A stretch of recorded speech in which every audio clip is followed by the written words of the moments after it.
warahmatullahi wabarakatuh. Salam sejahtera untuk kita semua. Sebagai generasi yang berada di perkembangan iptek yang semakin cepat menuntut kita untuk menjadi individu yang mampu menjadi agen perubahan baik pada diri sendiri, keluarga, dan lingkungan sekitar. Maka dari itu, penting bagi generasi muda seperti kita untuk memahami konsep dari berwirausaha. Dengan adanya perkembangan iptek ini dapat menjadi peluang bagi generasi saat ini untuk terus berinovasi dan memunculkan teknologi baru untuk memenangkan persaingan pasar dan meningkatkan daya saing bangsa. Maka dari itu, saya dan anggota kelompok 9 lainnya pada mata kuliah Prinsip-Prinsip Manajemen akan memaparkan materi yang berjudul Fostering Entrepreneurship. Sebelum memasuki materi presentasi, saya akan memperkenalkan teman-teman di kelompok 9 yang berkontribusi dalam perancangan hingga pemaparan presentasi ini. Yang pertama ada Ade Zahra, yang kedua ada Dafarul Ciragati, yang ketiga ada Dina Auliani, yang keempat ada Irsan Indrayana, yang kelima ada Latifah Marsyana Hilufar, yang keenam ada Muhammad Akmal Thorik Aziz, yang ketujuh ada Muhammad Fahrijal, yang kedelapan ada Resta Nur Imani, yang kesembilan ada Resti Nur Insani, yang kesepuluh ada Septia Nur Rojab, yang kesebelas ada Saila Valianti, yang ke-12 ada Siti Nur Fadilah, yang ke-13 ada William Farihah, yang terakhir ada Zahra Syahrani. Pertama, saya akan menjelaskan pengertian dari kewirausahaan, yaitu adalah proses suatu individu atau kelompok untuk memulai bisnis atau usaha baru. Hal ini terjadi akibat adanya peluang yang dimanfaatkan oleh pengusaha untuk menciptakan praktik inovatif yang dapat menumbuhkan profitabilitas. Selanjutnya, saya akan menjelaskan pentingnya bagi suatu individu melakukan kewirausahaan. Pertama, dengan adanya kewirausahaan akan menciptakan inovasi yang dapat berkontribusi terhadap perubahan teknologi dan pertumbuhan kerja. Hal ini dibuktikan bahwa studi kasus di Amerika yang menyatakan bahwa perusahaan kecil mampu menghasilkan hampir 30 kali lebih banyak lapangan kerja dibandingkan perusahaan besar. Kedua, menambah jumlah perusahaan baru yang akan menciptakan pertumbuhan perusahaan yang stabil. Terakhir, kewirausahaan dapat berkontribusi dalam pengembangan perekonomian suatu negara. Setelah mengetahui pentingnya berwirausaha, saya akan menjelaskan proses dari suatu individu atau kelompok untuk berwirausaha. Terdapat 4 langkah penting yang harus dilakukan oleh wirausaha. Pertama, mengeksplorasi konteks berwirausaha dari berbagai bidang untuk mengetahui kebijakan, keputusan, dan tindakan yang tepat, sehingga dapat meningkatkan peluang keberhasilan dari usaha tersebut. Selanjutnya, wirausaha harus dapat mengidentifikasi peluang. Hal ini dilakukan agar wirausaha dapat menciptakan suatu keunggulan yang bersifat kompetitif, sehingga peluang tersebut dapat menjadi keuntungan yang maksimal.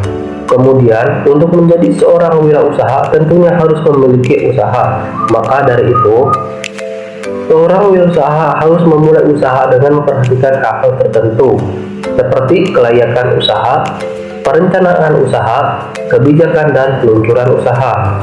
Terakhir, untuk menjadi seorang wirausaha harus dapat mengelola usaha, baik internal maupun eksternal, terutama sumber daya manusia dan lain sebagainya.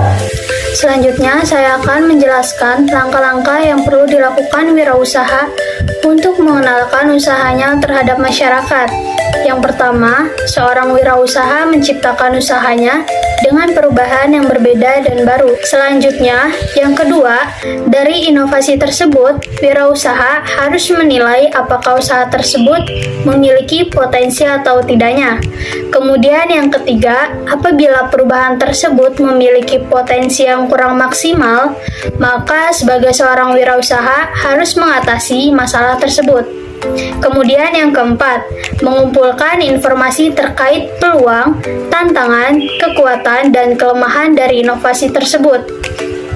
Setelah itu yang kelima, wirausaha menunjukkan keunggulan kompetitif dari inovasi tersebut.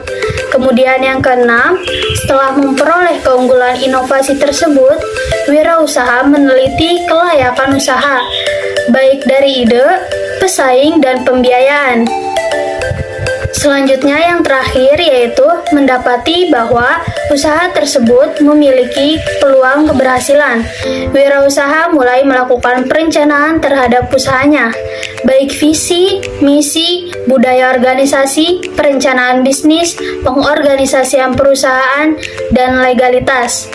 Setelah tahapan-tahapan tersebut dilakukan, wirausaha dapat meluncurkan usahanya dengan melibatkan penetapan tujuan dan strategi, dan penetapan metode operasi teknologi, rencana pemasaran, sistem informasi keuangan, dan sistem manajemen arus kas. Namun, untuk meluncurkan usaha tersebut, seorang wirausaha harus memerhatikan tanggung jawabnya, yaitu sebagai warga negara untuk berkontribusi dalam pertumbuhan negara dan menjunjung kesejahteraan masyarakat. Selanjutnya, saya akan menjelaskan aspek-aspek yang harus diperhatikan dalam meneliti kelayakan usaha.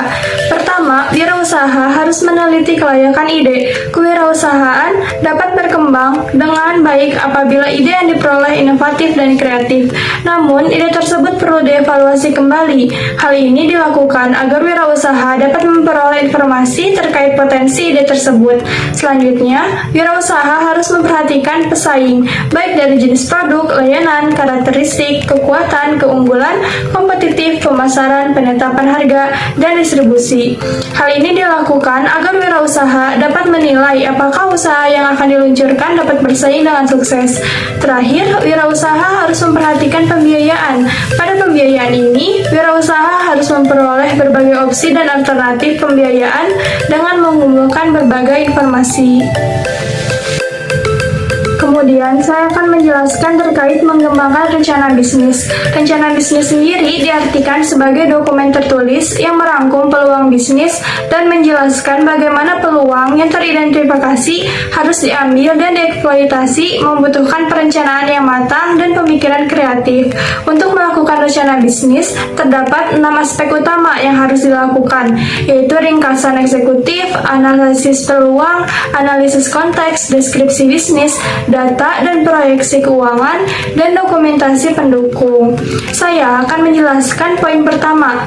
Ringkasan eksekutif merupakan rangkuman dari poin-poin penting yang ingin dibuat oleh pengusaha tentang usaha kewirausahaan yang diusulkan.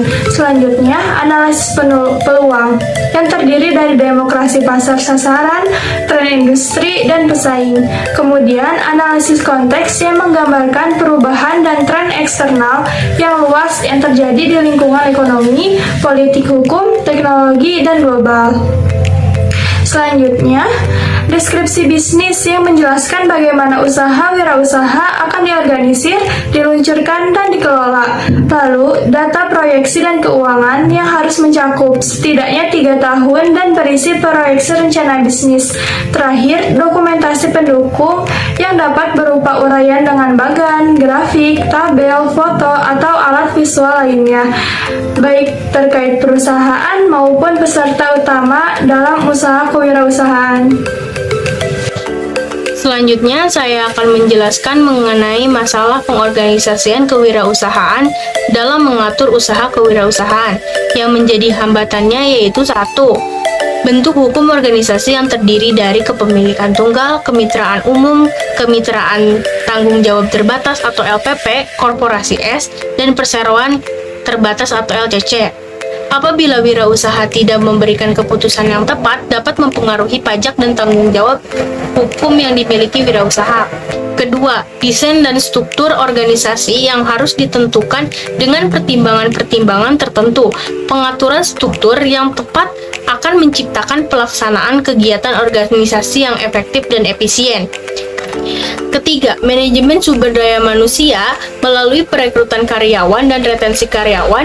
Wirausaha harus memastikan bahwa usaha memiliki orang-orang untuk melakukan pekerjaan yang diperlukan. Setelah kita mengetahui masalah pengorganisasian kewirausahaan dalam mengatur usaha kewirausahaan, tentunya kita dapat mengatasi hal tersebut dengan diperlukan karakteristik dan kepribadian yang signifikan. Karakteristik dan kepribadian yang seperti apa? 1. Motivasinya yang tinggi. 2. Kepercayaan yang berlimpah. 3. Kemampuan untuk terlibat dalam jangka panjang. 4. Antusiasme yang tinggi. 5. Memiliki kemampuan problem solving yang berkualitas. 6. Inisiatif tingkat tinggi. 7. Kemampuan untuk mengatur tujuan. 8. Mampu mengambil resiko. Selanjutnya, saya akan menjelaskan pentingnya memotivasi karyawan untuk memperoleh tujuan perusahaan. Hal ini dikarenakan memotivasi karyawan sangat penting bagi kesuksesan akhir perusahaan. Salah satu cara memotivasi karyawan adalah dengan melalui pemberdayaan, dengan memberi karyawan kekuatan untuk membuat keputusan dan mengambil tindakan sendiri. Karyawan akan lebih produktif jika mendapat kesempatan untuk berpartisipasi dalam semua fase proyek. Dengan itu, menunjukkan motivasi kerja yang lebih kuat, kualitas kerja yang lebih baik, serta kepuasan kerja yang lebih tinggi dan tingkat turnover yang lebih rendah. Setelah mengetahui pentingnya memotivasi karyawan, selanjutnya saya akan menjelaskan terkait peran pengusaha sebagai pemimpin. Pertama, pengusaha memiliki peran sebagai pemimpin venture atau usaha yang menjadi kekuatan pendorong bagi usaha kewirausahaan. Namun, tentunya hal ini dipengaruhi dengan kemampuan wirausahawan untuk mengartikulasikan visi masa depan yang koheren, menginspirasi, dan menarik. Kedua, pengusaha berperan dalam memimpin tim kerja karyawan. Mengembangkan dan menggunakan tim diperlukan karena tuntutan teknologi dan pasar memaksa pengusaha untuk membuat produknya lebih cepat, murah, dan lebih baik. Ketiga, pengusaha berperan dalam melihat pengendalian operasi usaha untuk bertahan hidup dan makmur baik dalam jangka pendek dan jangka panjang. Hal ini dilakukan dengan mengolah pertumbuhan melalui perencanaan, pengorganisasian, dan pengendalian pertumbuhan yang terstruktur. Keempat, pengusaha berperan dalam mengelola penurunan dan hal-hal tidak berjalan sesuai rencana. Dan yang terakhir, pengusaha berperan dalam pengakuan terhadap situasi krisis. Pengusaha harus waspada terhadap tanda-tanda peringatan bisnis dalam kesulitan. Selanjutnya, bagaimana wirausaha menghadapi kehancuran, penolakan, dan krisis.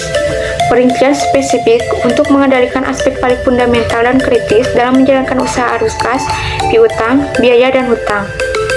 Seorang wirausaha dalam menghadapi keadaan darurat seperti kehancuran, penolakan, ataupun krisis harus sudah mempersiapkan rencana yang sistematis dan spesifik. Rencana ini harus berfokus pada penyediaan perincian spesifik untuk mengendalikan aspek paling fundamental dan kritis dalam menjalankan usaha arus kas, piutang, biaya, dan hutang. Selain memiliki rencana untuk mengendalikan arus masuk dan arus keluar penting usaha, tindakan lain akan melibatkan identifikasi strategi khusus untuk memotong biaya dan merestrukturasi usaha. Setelah mendengarkan paparan-paparan materi di atas, akhirnya kita telah sampai di penghujung presentasi.